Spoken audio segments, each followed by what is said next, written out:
नमस्कार सबैजनालाई स्वागत छ मेरो नयाँ भिडियोमा र अहिले चाहिँ म चाहिँ हैन बाजे बिरामी भएर घरतिर आएको छु नि त। अनि घर आएर वालीमा चाहिँ पानी परिरहेछ, मेरो लुगा सबै भिजिरहेछ। अनि यहाँ मकैको डोल पनि काट्नुपर्ने थियो। अनि म चाहिँ यहाँ यसरी भिडियो बनाउँदैछु। यो चाहिँ लगभग 1-1.5 वर्षको बिरुवा हो, आँपको बिरुवा। यत्रो भइसकेको छ, धेरै ठाउँ रोपेको छ।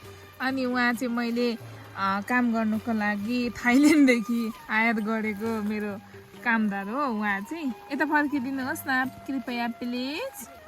उहाँ चाहिँ भिजी काम गर्दै हुन्छ। अनि मेरो बाख्राहरू यता चढ्दैछन्, यता छन्, यता माथि छन् है। अनि म चाहिँ भिडियो बनाउँदैछु। अनि यो चाहिँ मेरो आज घर आएर पहिलो भिडियो। मेरो थाइल्यान्डको कामदार चाहिँ एकदम लजाउनुहुन्छ।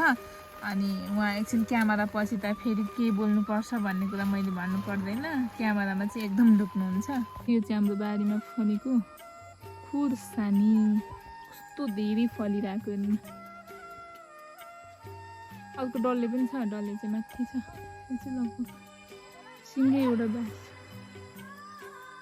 तपाईँहरू पनि घाँस काट्न चाहनुहुन्छ भने मसँग सम्पर्क गर्नु होला, आउनु होला घाँस काट्नको लागि।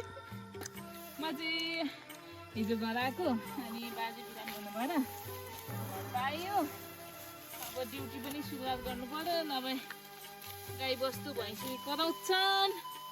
आउनु है, यति राम्रो घाँस छ, काट्नै पर्यो, खानै दिनु पर्यो होइन।